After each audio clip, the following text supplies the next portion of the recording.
서기관과 바리새인들이 불륜의 현장에서 붙잡은 여인을 예수님께 데리고 와서는 모세의 율법에 의하면 이런 여자는 돌로 쳐 죽이라고 되어 있는데 선생은 어떻게 말하겠소 하고 예수님을 시험합니다.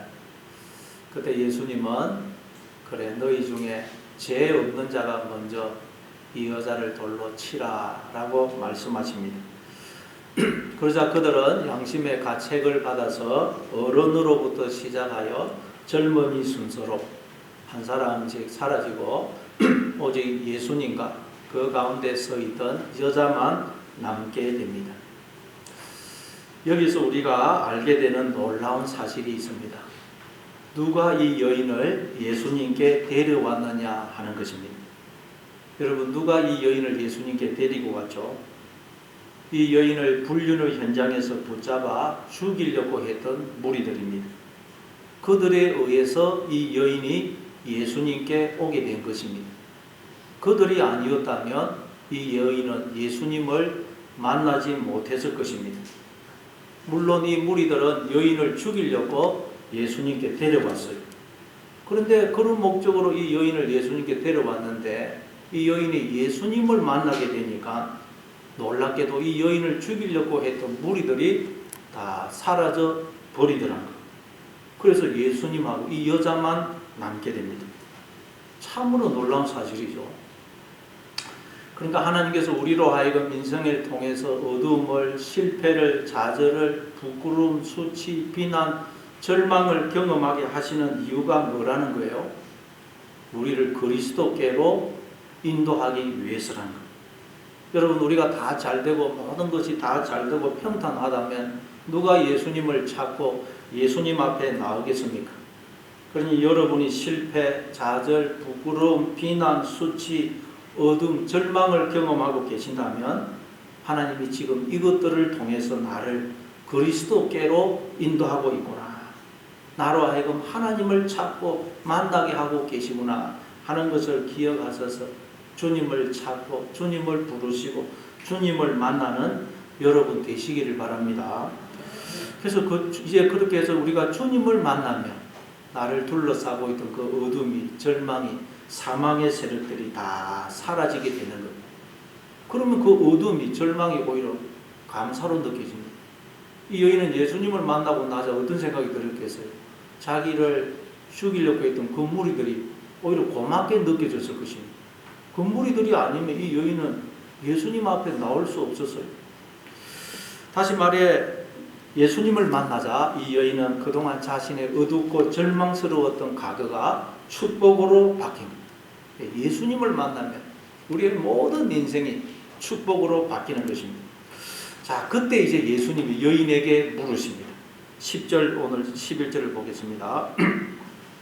10절, 11절 같이 읽습니다. 시작. 예수께서 일어나사 여자 외에 아무도 없는 것을 보시고 이르시되 여자여, 너를 고발하던 그들이 어디 있느냐? 너를 정죄한 자가 없느냐? 대답하되 주여 없나이다. 예수께서 이르시되 나도 너를 정죄하지 아니하노니 가서 다시는 죄를 범하지 말라 하시니. 예수님이 자신과 여자 외에는 아무도 없다는 것을 아시고는 여자에게 여자여, 너를 고발하던 그들이 어디 있느냐? 너를 정죄하던 자가 없느냐? 하고 물으세요. 예수님은 무리들이 다 사라지고 없는 걸 보자 물으십니다. 그러자 여인이 주여 없나이다 하고 대답합니다. 이 말은 여러분 우리에게도 우리가 예수님을 만나서 어둠이 절망이 다 떠나가고 나면 역시 예수님이 우리에게 물으신다는 거예요. 너를 고발하고 정죄하는 자가 있느냐? 너를 둘러싸고 있는 어둠과 절망과 사망의 세력이 있느냐? 하고 주님이 우리에게 물으세요. 그러니까 이 말은 무슨 뜻입니까? 너 이제는 정신을 차리고 하나님의 눈으로 너의 인생을 바라봐 라는 말이에요. 하나님의 눈으로 바라보면 지금까지 나를 둘러싸고 있던 어둠과 죄와 절망과 사망의 세력이 다 사라져버려요. 왜냐하면 하나님이 빛이시고 생명이시기 때문입니다. 여러분도 하나님의 눈으로 인생을 바라봄으로써 여러분을 둘러싸고 있는 그 어둠, 그 절망, 그 사망의 세력들이 다 사라지기를 바랍니다. 여자가 이제 눈을 들어서 새롭게 이제 완전히 새로워진 거예요. 그래서 이제 여자가 새롭게 자기의 인생을 돌아보니까 손에 돌을 들고 자기를 죽이려고 했던 무리들이 다 사라지고 없어요. 그동안 자신을 겹겹이 둘러싸고 있던 어둠과 절망이 다 사라지고 없어요. 사망의 세력들이 떠나가고 없어요. 그래서 주여 없습니다. 그러니까 예수님이 나도 너를 정죄하지 아니하노니 가서 다시는 죄를 범하지 말라. 그렇게 말씀합니다. 주님이 여인을 향하여 나도 너를 정죄하지 아니한다 하고 말씀하세요. 이게 무슨 말씀일까요? 나도 너를 정죄하지 않는다. 이 말은 우리가 어떤 삶을 살든 예수님은 간섭하거나 개입하거나 상관하지 않으시고 그냥 넘어가시고 내버려 두신다는 그런 말일까요? 우리의 허물과 죄에 대해서 예수님은 무조건 덮어주시고 눈 감아주신다는 그런 말씀일까요? 만약 그렇다면 우리는 힘써 어렵게 살고 진실하게 살고 경건하게 살려고 애쓸 필요가 없을 것입니다. 주를 위해 헌신하고 봉사하고 섬기는 삶을 살 필요도 없을 거예요. 참고 인내하면서 선을 행할 필요도 없을 것입니다. 약 130~140년 전에 호주나 미국의 젊은이들이 세상적인 꿈과 모든 미래의 부귀영화를 다 포기하고 그 당시 세계에서 가장 가난하고 미개했던 우리나라에 복음을 전하러 올 필요도 없었을 것입니다. 그리고 하나님이 그런 식으로 다스리는 곳이 하나님 나라라면 그곳에 무슨 정의와 공의가 있겠어요? 더 나아가 하나님이 그런 분이라면 그런 분이 어떻게 하나님일 수가 있겠어요? 그러니 이 말은 우리가 어떤 삶을 살든 예수님은 간섭하지 않으시고 내버려 두신다는 그런 의미가 아니라는 것을, 그런 의미가 될 수 없다는 것을 알 수가 있습니다. 그럼 도대체 이게 무슨 의미일까요? 나도 너를 정죄하지 않는다. 여기서 정죄하다라는 말이 카타크리노인데 심판하다, 판단하다, 정죄하다라는 뜻입니다. 그럼 여러분, 하나님은 우리를 심판하실까요? 심판하지 않으실까요? 이 카타크리노가 심판하다, 판단하다, 정죄하다 그러면 하나님 우리를 심판하실까요? 심판하지 않으실까요? 성경에 보면 하나님이 우리를 심판하신다는 구절도 나오고 또 심판하지 않으신다는 구절도 나와요. 그래서 이게 도대체 무슨 의미인지 헷갈립니다. 오늘 본문에도 예수님은 나도 너를 카타크리노, 심판하지, 판단하지 않으신다 그러죠. 요한복음 5장 24절에도 보면 비슷한 말씀이 나옵니다. 요한복음 5장 24절입니다. 요한복음 5장 24절 같이 읽습니다. 시작. 내가 진실로 진실로 너에게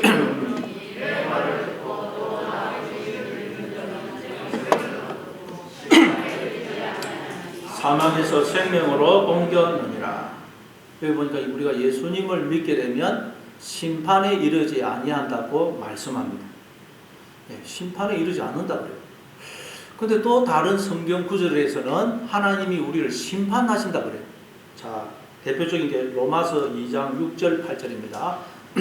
로마서 2장 6절부터 8절 같이 읽습니다. 시작. 하나님께서 각 사람에게 그 행한 대로 보응하시되 참고 선을 행하여 영광과 존귀와 썩지 아니함을 구하는 자에게는 영생으로 하시고 오직 당을 지어 진리를 따르지 아니하고 불의를 따르는 자에게는 진노와 분노로 하시리라.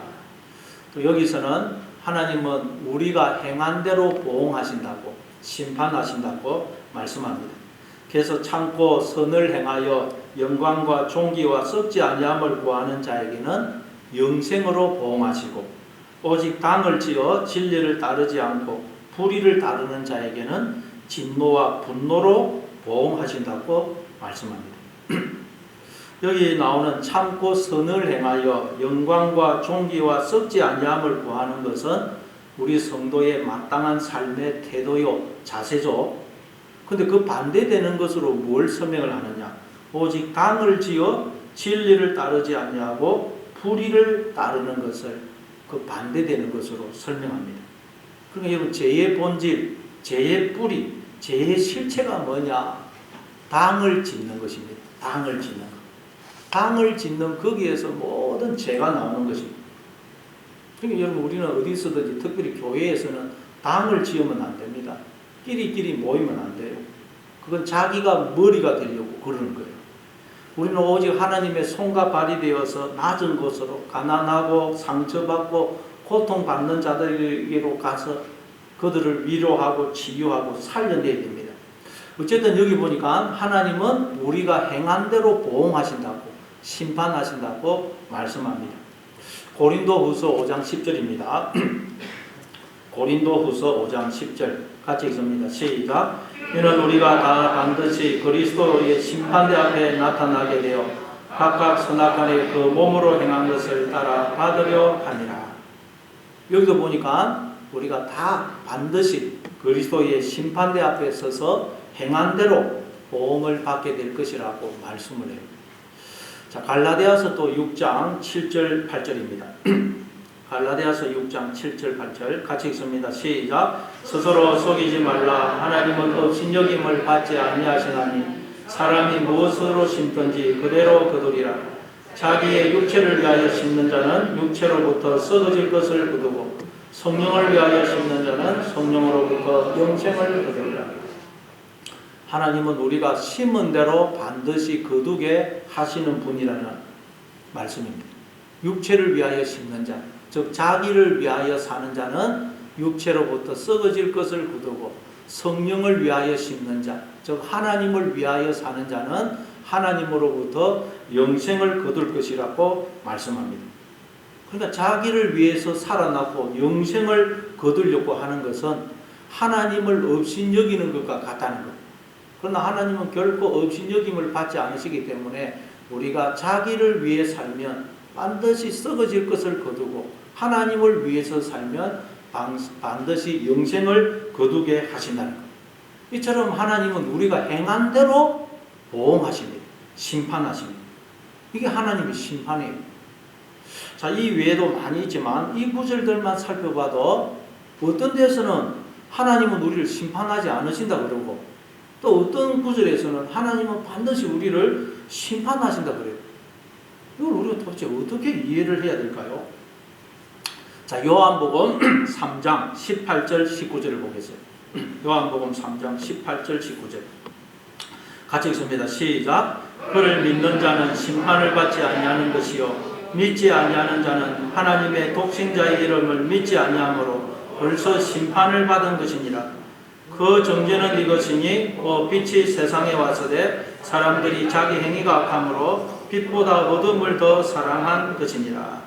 자, 여기 보니까 예수님을 믿지 않는 사람, 즉 예수님께 나오지 않는 사람은 이미 심판을 받았다고, 즉 이미 심판 아래에 놓여져 있다고 말씀합니다.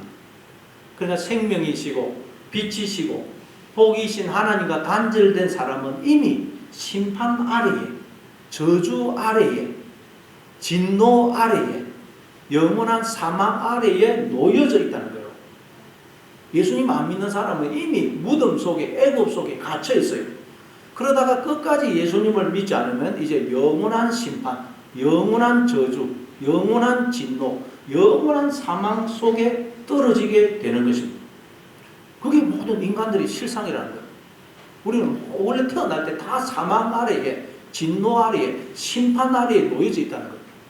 그래서 하나님이 우리를 찾아오셔서 우리를 깨우치시고 눈을 열어주시고 징계하시고 때로는 채찍질 하셔서 육체를 위하여 심게 되면, 즉 나를 위하여 살게 되면 결국 썩어질 것을 거두게 되고 하나님을 위하여 살면 영생을 거두게 되는 것이구나.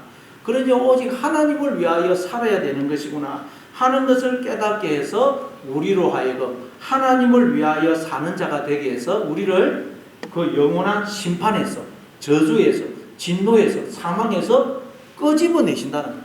건져내신다는 거예요. 그러니까 우리는 심판을 통해서 심판에서 빠져나오는 거예요. 심판을 통해서. 여러분, 우리가 심은 대로 거두는구나, 그걸 깨닫는 게 심판이거든요. 그래서 심판을 통과해서 심판을 뚫고 우리는 심판에서 나와 하나님의 세계 안으로 들어오게 되는 거예요. 그러니까 여러분, 하나님은 우리에게 작은 심판을 행해서 우리를 영원한 심판에서 건져내신다는 거예요. 그래서 어떤 데에서는 하나님은 우리를 심판하지 않으신다 그러고, 또 어떤 데서는 하나님은 우리를 반드시 심판하신다. 그러니까 우리는 인생을 통해서 심은 대로 거두는구나.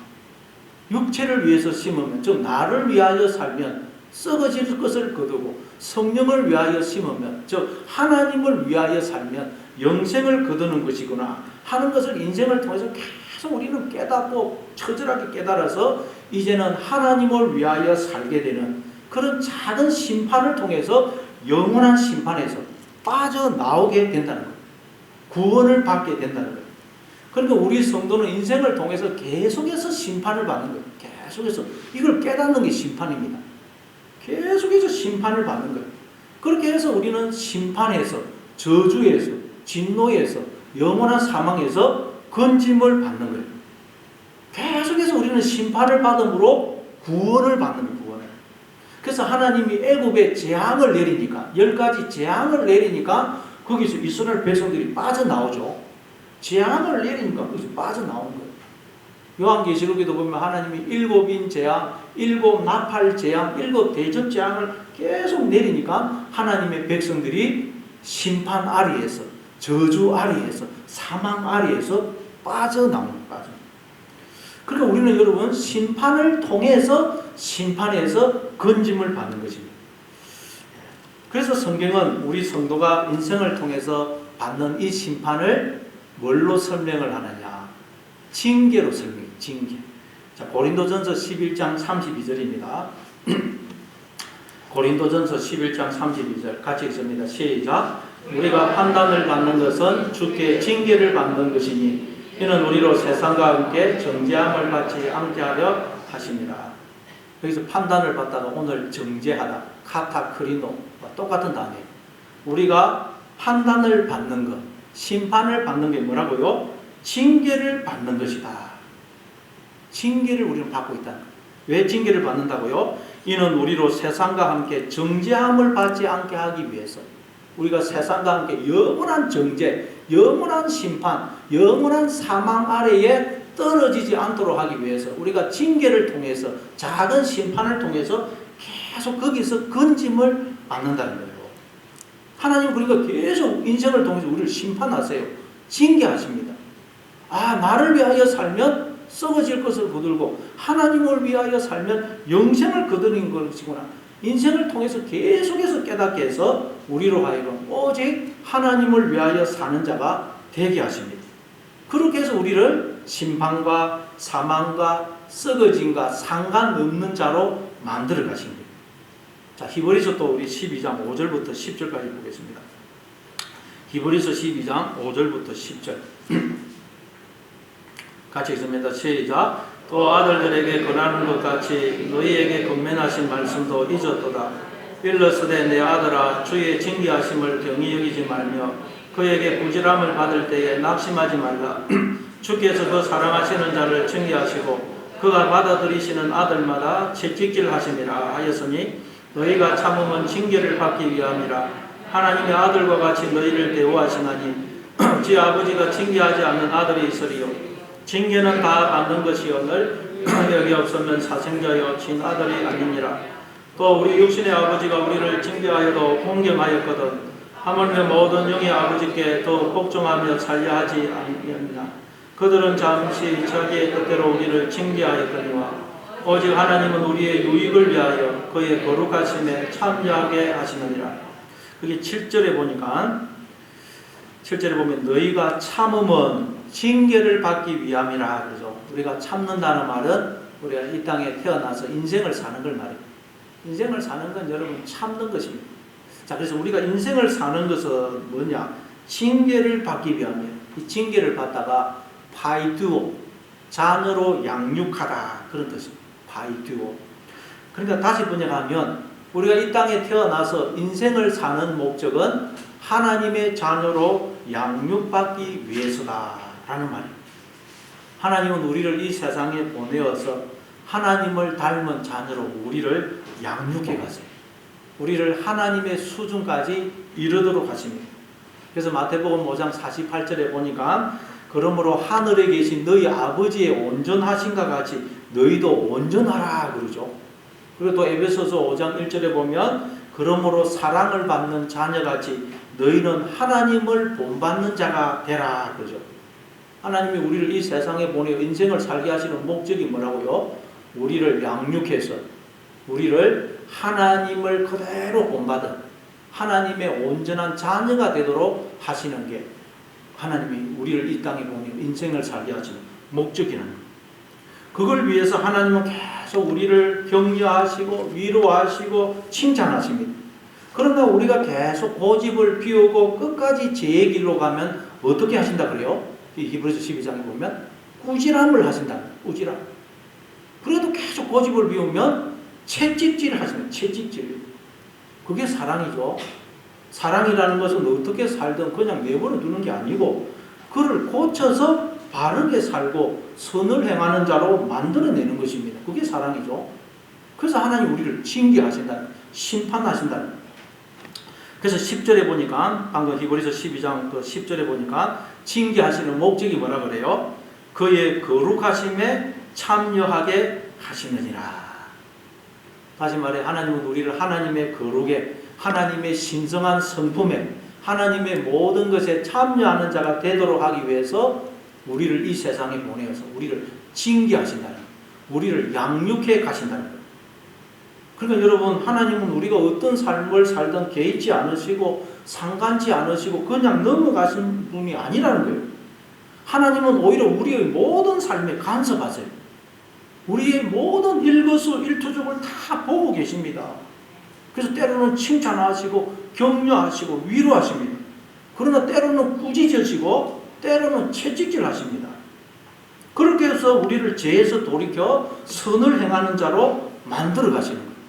하나님이 주인이시고 머리이신 자로 만들어 가세요. 오직 하나님을 위하여 사는 자가 되게 하십니다.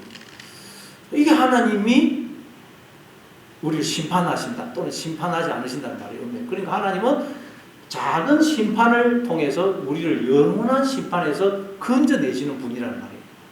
이게 때로는 그래서 성경 보죠. 우리는 심판하지 않으신다 그러고 또 어떤 곳에서는 우리를 심판하신다 그런 거예요. 그런 의미에서 우리가 이 구절도 한번 생각해 볼 필요가 있습니다. 히브리서 9장 27절입니다. 히브리서 9장 27절 같이 읽습니다. 시작. 한 번 죽는 것은 정하신 것이요 그 위에는 심판이 있으리니. 우리는 보통 이 구절을 모든 사람은 다 한 번 죽게 되어 있고 죽고 나면 하나님 앞에 서서 심판을 받는다. 그래서 예수 안 믿는 사람은 심판받아 지옥에 떨어지고 예수 믿는 우리는 상급의 심판을 받게 된다. 그렇게 이해를 합니다. 물론 그것도 틀린 말은 아닙니다. 그러나 우리가 이 구절도 이제 하나님의 심판이 뭔지를 이제 알고 깊이 한번 다시 생각을 해보면 첫째 이 구절은 예수 안 믿는 사람은 나중에 죽게 되면 영원한 심판으로 떨어진다는 말이에요. 자, 그런데 둘째로 우리 예수 믿는 사람은 그럼 어떻게 되느냐? 우리 예수 믿는 사람은 다 이 세상에 태어날 때 죄와 허물로 죽은 자로 태어난다는 거예요. 하나님과 단절이 죽음이죠. 생명이시고 빛이시고 복이신 하나님과 단절되는 게 죽음이에요. 근데 우리는 다 죽은 자로 이 세상에 태어난다는 거예요. 그게 한 번 죽는 것은 사람에게 정해진 것이요 라는 말이에요. 우리는 죄와 허물로 죽은 자로 태어나요. 심판 아래에 진노 아래에 사망 아래에 놓여져 있는 자로 태어난다는 거예요. 그러면 그 후부터 뭐가 있다고요? 심판이 있다는 거예요. 하나님은 우리를 계속 깨우치시고 징계하시고 작은 심판을 행해서 우리를 심판해서 사망해서 건져내신다는 거예요. 그게 여러분 한 번 죽는 것은 사람에게 정해진 것이고 그 후에는 심판이다. 그리고 계속 인생을 통해서 작은 심판을 경험하는 그 심판을 통해서 영원한 심판, 영원한 진노, 영원한 사망에서 계속 건짐을 받는 거예요. 여러분 성경에서 육체적 죽음을 죽음이라고 하지 않습니다. 언제나 죽음은 하나님과의 단절이에요. 단절. 그걸 죽음이라고 해요. 나중에 우리가 육체적으로 죽는 것은 낡고 더러운 옷을 벗고 영광스럽고 새로운 옷을 입는 것이고, 텐트 생활하다가 영원한 아버지 집으로 들어가는 것이고, 이제 이 늙고 쇠하고 병드는 이 육체를 벗고 이제는 늙지도 쇠하지도 병들지도 죽지도 않는 영광스럽고 신령한 몸으로 있는 거예요. 그게 죽음입니다. 육체적 죽음. 그러니까 우리 성도에게 이 나중에 육체적 죽음은 너무나 큰 영광이고 복입니다. 축복. 물론 남아있는 사람에게는 슬픔이고 너무 고통이죠. 그러나 본인에게는 육체적 죽음은 너무나 영광스럽고 큰 축복입니다. 따라서 한 번 죽는 것은 사람에게 정해진 것이요 그 위에는 심판이 있다는 말은 우리가 다 이 땅에 죄와 허물로 죽은 자로 태어나는데 심판 아래에 놓여져 있는 자로 태어나는데 그때부터 하나님이 계속 우리를 심판하셔서 징계하셔서 깨우쳐서 우리를 거기서 계속 구원해 내신다는 것. 하나님을 닮은 자녀로 우리를 만들어 가신다는 것. 하나님의 거룩에 참여하는 자로 우리를 계속 만들어 가신다는 거예요. 그런 의미입니다. 자, 그러니까 오늘 본문에서 예수님이 하신 말씀, 나도 너를 정죄하지 않는다. 이 말씀에 담긴 깊은 의미는 뭐겠어요?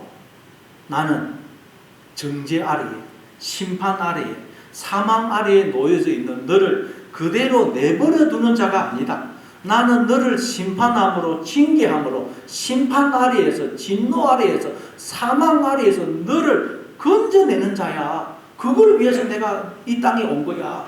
다시 말해 창녀인 너를 변화시켜서 너를 나의 정결한 신부로 나는 반드시 만들어내는 자야. 이 말이에요. 그게 나는 너를 정죄하지 않는다. 나는 너를 심판해서 영원한 심판에서 반드시 구원해내는 자야. 그런 의미인 거예요. 그래서 예수님이 이 말씀을 하시고 바로 이어서 뭐라 그래요? 가서 다시는 죄를 범하지 말라 그러십니다. 이제는 네가 주인이고 머리인 그런 삶을 살지 말고 너를 위한 삶을 살지 말고 이제는 하나님이 주인이시고 머리이신 너, 즉 하나님을 위하여 사는 삶을 살라는 거예요. 그래서 이제는 하나님의 생명과 복에 하나님의 거룩에 참여하는 삶을 살아라 라는 말씀입니다. 이제는 적극적으로 선을 행하고 의를 행하면서 살라는 거예요. 그래서 이제는 내가 머리가 되어서 사는 게 아니고 이제는 우리가 하나님의 손과 발이 되고 입이 되어서 하나님이 찾아가시고자 하는 자를 찾아가고 하나님의 손이 되어서 상처받은 자들, 절망에 빠진 자들을 어루만지고 치유해주고 하나님의 입이 되어서 하나님의 말을 해서 죽은 자들을 살려내라는 것. 하나님은 이제 우리를 통해서 당신을 드러내시고 우리를 통해서 누군가를 찾아가시고 우리를 통해서 그를 깨우치고 징계하고 심판해서 그를 영원한 심판과 영원한 사망에서 건져내기를 원하십니다. 하나님은 우리를 통해서 그를 하나님의 거룩에 참여하도록 하기를 원하세요. 이게 죄를 짓지 말라는 말씀의 의미예요. 이제는 하나님의 거룩에 참여하는 자로 살아가라는 말씀입니다. 여러분, 이제 이 여인이 이제부터 혹시 자기와 같이 불륜을 행하는 여자를 보게 되면 어떻게 했을까요? 이 여인이 앞으로 자기와 같이 불륜을 행하는 여자를 봤다. 그러면 서기관과 바리새인들처럼 비난하고 정죄하고 돌을 던졌겠습니까? 아니면 무시하고 외면했을까요? 못 본 척하고 지나갔을까요? 그러지 않았을 것입니다. 자기의 모습을 보는 것 같아서 너무도 안타깝고 불쌍한 마음이 들어서 저 여인도 나처럼 진짜 신랑을 만나지 못해서 저렇게 불륜을 행하는구나. 진짜 신랑이신 하나님을 만나게 해주어야 되겠구나 하고 어떻게 해서든지 그로 하여금 하나님을 만나게 해주어서 불륜을 행하는 그 어둠과 절망과 사망의 삶에서 그를 벗어나게 해주지 않았겠어요? 진짜 남편이신 하나님을 만나 행복한 삶을 살도록 해주지 않았겠습니까? 왜냐하면 자기도 그런 삶을 살았는데 예수님을 만나서 그런 삶에서 구원을 받았기 때문입니다. 그래서 하나님은 우리를 이 땅에 죄와 허물로 죽은 자로 보낸다는 거예요. 어둠을, 절망을 경험하게 하신다. 왜냐하면 눈물을 흘려보지 않으면 눈물을 흘리는 자의 그 비통한 심정을 인간은 알지 못합니다. 배고픔을 경험해 보기 전에는 절대로 배고픈 자의 그 서러움을 알지 못합니다. 질병에 시달려 보기 전에는 질병으로 고통당하는 자의 그 절망과 좌절을 알지 못합니다. 부끄러움과 수치를 당해보기 전에는 부끄러움과 수치를 당하는 자의 그 고통을 알지 못합니다. 절망의 나락에 떨어져 보지 않으면 절망의 나락에 떨어져 있는 자의 그 깊은 좌절감을 알지 못합니다. 그런데 하나님을 떠난 모든 인간들은 다 이런 고통과 어둠과 수치와 좌절과 절망에 빠져 있어요. 모든 인간들은 죽은 자로 이 땅에 온다 그랬죠. 그래서 하나님은 그런 우리를 구원하시기 위해서 사람이 되어 이 땅에 오셔서 눈물을 흘리셨고 배고프셨고 질고를 짊어지셨고 부끄러움과 수치를 당하셨고 깊은 절망과 좌절을 경험하셨고 사망까지 경험하신 것입니다. 그래야만 절망과 어둠과 사망과 심판 아래에 빠져 있는 우리를 이해하실 수 있고 우리와 하나가 되어서 우리를 구원해 주실 수 있기 때문이에요. 하나님은 바로 또 그런 목적으로 우리로 하여금 눈물을 흘리게도 하시고 배고픔을 경험하게도 하시고 실패와 좌절과 절망과 부끄러움과 수치를 경험하게 하신다는 거예요. 그걸 통해서 우리가 하나님을 만나 구원을 얻을 뿐만 아니라 이제는 그렇게 실패와 좌절과 어둠과 절망에 빠져 있는 자를 구원하도록 하기 위해서인 거예요. 이게 나도 너를 정죄하지 않노니 가서 다시는 죄를 범하지 말라라는 말씀이 의미해요. 성도는 이런 삶을 살게 되어 있다는 거예요. 여러분 사도행전에 보면 사도 바울이 제3차 전도 여행을 마치고 예루살렘에 왔다가 죄도 없는 죄수가 되어서 감옥에 갇히게 됩니다. 가이사라에서 감옥에서 2년을 보내게 됩니다. 그래서 이 사도 바울이 나는 로마의 시민권을 가진 자이기 때문에 로마 황제 가이사에게 가서 재판을 받겠소 그러죠. 그래서 죄수의 몸으로 밧줄에 묶인 채 로마 군인들의 호송을 받으면서 이제 배를 타고 로마 황제에게 재판을 받기 위해서 로마로 가는 배를 타고 이제 지중해 바다를 건너가게 됩니다. 근데 그때 유라굴라 강풍이 몰아닥칩니다. 그래서 선원들이 배에 있는 물건들을 다 버리고 나중에는 배의 기부들까지 다 버립니다. 그렇지만 강풍에 휩쓸려서 배가 그 파도에 침몰하려고 그래요. 뿐만 아니라 여러 날 동안 해와 별도 보이지 않고 캄캄한 어둠이에요. 그래서 배에 탄 모든 사람들이 먹지도 못하고 이제는 죽었구나 하고 다 절망에 빠져 있습니다. 내가 여기서 살아날 것이라고 생각하는 사람은 아무도 없어요. 배에 탄 모든 사람들이 깊은 어둠과 두려움과 절망에 빠져 있어요. 그때 죄수로 밧줄에 묶인 채 재판을 받으러 가고 있던 별 볼 일 없는 노구의 사도 바울이 일어나서 그들에게 이렇게 이야기합니다. 사도행전 27장 23절부터 25절입니다. 사도행전 27장 23절부터 25절 같이 읽습니다. 시작. 내가 속한 바 같고 내가 섬기는 하나님의 사자가 어젯밤에 내 곁에 서서 말하되 바울아 두려워하지 말라. 내가 가이사 앞에 서야겠고 또 하나님께서 너와 함께 항해하는 자를 다 내게 주셨다 하였으니 그러므로 여러분이 안심하라. 나는 내게 말씀하신 그대로 되리라고 하나님을 믿노라. 여기 보면 사도 바울도 유라굴라 강풍을 만나서 역시 두려움과 어둠과 절망에 빠져 있었다는 것을 알 수가 있어요. 그래서 하나님이 찾아서 바울아 두려워하지 말라고 그러죠. 그 말은 바울이 두려움과 어둠과 절망에 빠져 있었다는 거예요. 그런데 하나님이 찾아오셔서 사도 바울을 그 어둠과 두려움과 절망에서 건져주신 것입니다. 이처럼 여러분 우리에게 주시는 어둠, 두려움, 절망은 우리를 하나님께로 데려가기 위해서 주어지는 것이에요. 그래서 우리가 그걸 통해서 하나님을 만나게 되면 우리를 둘러싸고 있던 어둠, 두려움, 절망은 사라지는 거죠. 여러분 우리가 언제 별을 볼 수 있습니까? 별은 언제나 있습니다.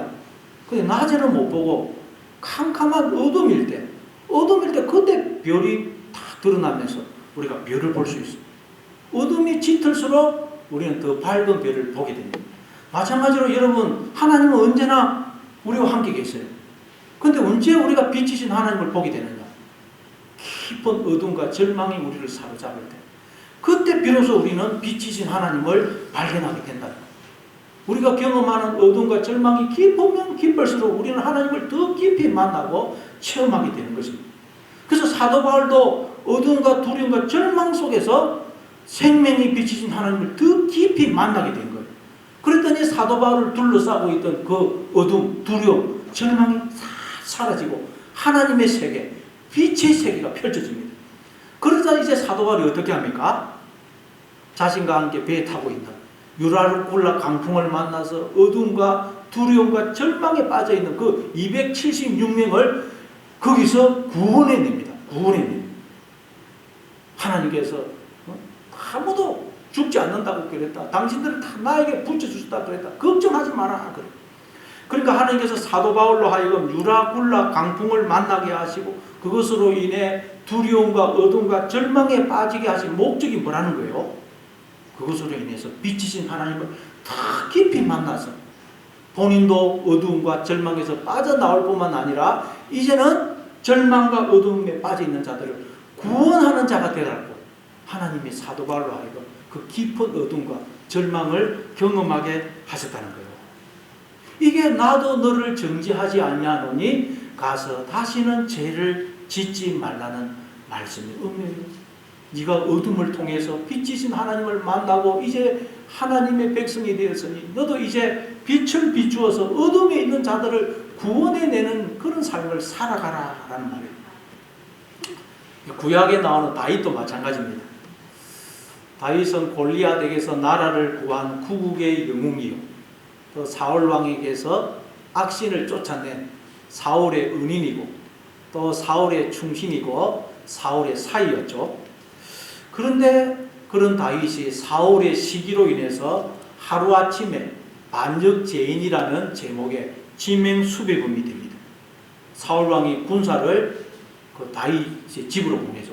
다윗을 죽이려고. 그때 다윗이 얼마나 다급했던지 빈몸으로 도망을 갑니다. 그래서 어디로 도망을 갔느냐?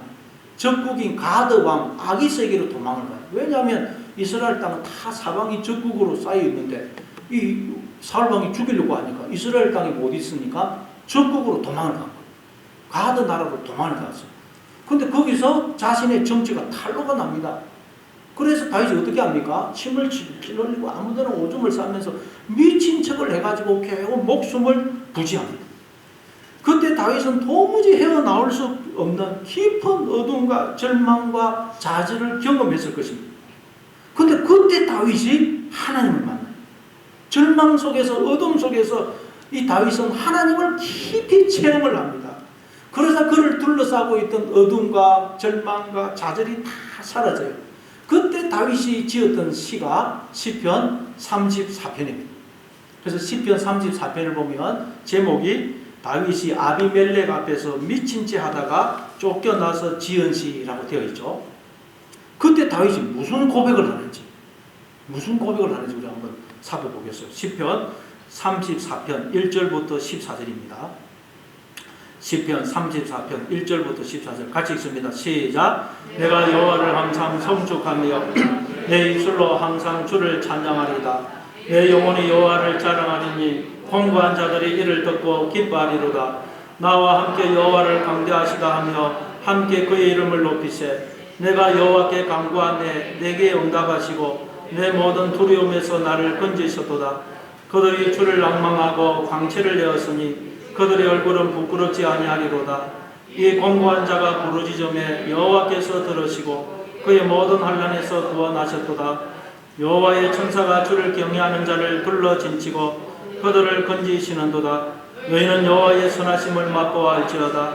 그에게 피하는 자는 복이 있도다. 너희 성도들아 여호와를 경외하라. 그를 경외하는 자에게는 부족함이 없도다. 젊은 사자는 궁핍하여 줄일지라도 여호와를 찾는 자는 모든 좋은 것에 부족함이 없으리로다.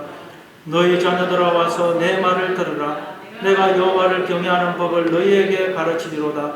생명을 사모하고 연수를 사랑하여 복받기를 원하는 사람이 누구뇨? 내 혀를 악에서 금하며 내 입술을 거짓말에서 금할지어다. 악을 버리고 선을 행하며 화평을 찾아 따를지어다. 다윗은 이때가 자신의 인생에서 가장 어둡고 두렵고 수치스럽고 절망적인 순간이었습니다. 그런데 다윗은 그때 하나님을 가장 깊이 체험하고 만나요. 그래서 8절에 보니까 너희는 여호와의 선하심을 맛보아 알지어다. 하나님은 너무도 선하신 분이더라. 하나님은 항상 나에게 좋은 것을 주시고 나를 깨우치시고 징계하셔서 언제나 나를 진리의 길로, 생명의 길로 인도하시는 분이더라는 거예요. 언제나 나를 구원하시는 분이고 나에게 당신의 생명을 전부를 주시기까지 나를 사랑하시는 분이더라는 거예요. 하나님이 나에게 허락하시는 것은 나에게 손해되는 게 아무것도 없더라는 거예요. 이 하나님을 만나자 다윗은 자신을 둘러싸고 있던 그 어두움과 두려움, 수치, 절망이 다 사라집니다. 그러자 다윗이 뭐라 그래요? 11절을 우리 한번 볼까요? 11절 같이 한번 읽어보겠습니다. 시작.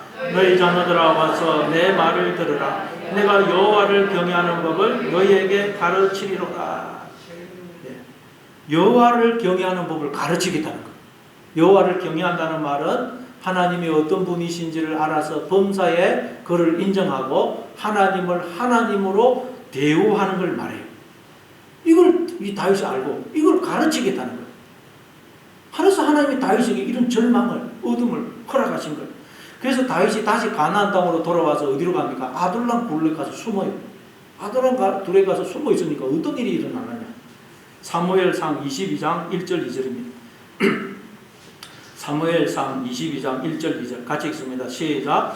그러므로 다윗이 그곳을 떠나 아둘람 굴로 도망하며 그의 형제와 아버지의 온 집 듣고 허리로 내려가서 그에게 이르렀고 환난 당한 모든 자와 빚진 모든 자와 마음이 원통한 자가 다 그에게로 모였고 그는 그들의 우두머리가 되었는데 그와 함께한 자가 400명가량이었더라. 다윗이 깊은 어둠과 수치와 부끄러움과 절망 속에서 하나님을 만나고 나니까 이제 하나님이 어떻게 하시느냐? 그로 하여금 환난 당한 자, 빚진 자, 마음이 원통한 자, 즉 깊은 어둠과 수치와 절망에 빠진 자를 구원하게 하십니다. 그들의 구원자로 세워요. 이때 다윗은 반역 죄인이라는 제목의 지명수범입니다. 언제 잡혀서 죽을지 몰라요. 아무런 가진 것도 없고 힘도 없는 사람입니다. 그리고 이 다윗과 함께 하는 사람은 그 사람도 반역 죄인으로 죽을 수 있어요. 그런데도 환난 당한 자, 빚진 자, 마음이 원통한 자들이 다른 사람을 안 찾아가고 그런 다윗을 찾아오더라는 거예요. 하나님이 이들을 다윗에게 붙이신 거예요. 왜냐하면 다윗은 자신이 도무지 헤어나올 수 없는 깊은 어둠과 좌절과 수치와 절망을 경험했기 때문에 이들의 마음을 알거든요. 이들의 마음. 이들을 볼 때 이들을 이해하고 이들과 한편이 되어줄 수 있어요. 그래야 우리가 구원할 수 있습니다. 그 사람을 이해하지 못하고 그들과 하나가 되지 못하면 절대 우리는 그들을 구원 못해요. 그래서 하나님이 다윗을 하려면 이 어둠 절망을 경험하게 하시고는 그걸 통해서 하나님을 만나서 이들을 다윗에게 붙여주십니다. 그러니까 하나님이 우리로 하여금 인정을 통해서 깊은 좌절과 수치와 눈물과 실패와 어둠과 고통과 탄식과 절망을 경험하게 하시는 것은 첫째로 우리를 그리스도에게로 인도하기 위해서예요. 우리로 하여금 하나님을 더 깊이 체험하고 알도록 하기 위해서라는 거예요. 그리고 둘째, 이제 우리로 하여금 좌절과 어둠과 수치와 절망과 사망 속에 앉아있는 자들을 구원하는 자가 되도록 하기 위해서라는 거예요. 하나님은 이제 우리를 통해서 심판 아래에, 사망 아래에 놓여져 있는 자를 구원하기를 원하십니다.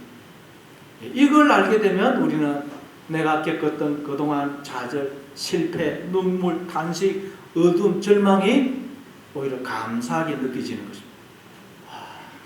그 어둠 때문에 내가 하나님을 만나고 그 어둠 때문에 내가 이렇게 구원자로 서게 된 것이구나. 그래서 다윗은 시편 119편 72절에서 고난당한 것이 내게 유익이라 이로 말미암아 내가 주의 율례를 배우게 되었습니다. 이 말은 고난을 통해서 내가 하나님을 만나고 하나님을 더 깊이 알게 되었습니다. 하나님의 마음을 품은 자가 되었습니다. 라는 고백이. 이게 여러분 예수님이 나도 너를 정죄하지 않노니 가서 다시는 죄를 범하지 말라 라는 말씀에 담긴 의미입니다. 본문은 20절까지지만 설교를 준비하다 보니까 너무 설교가 길어져 가지고 오늘은 여기까지만 살펴보도록 하겠습니다. 네, 우리 기도하겠습니다. 아버지 하나님,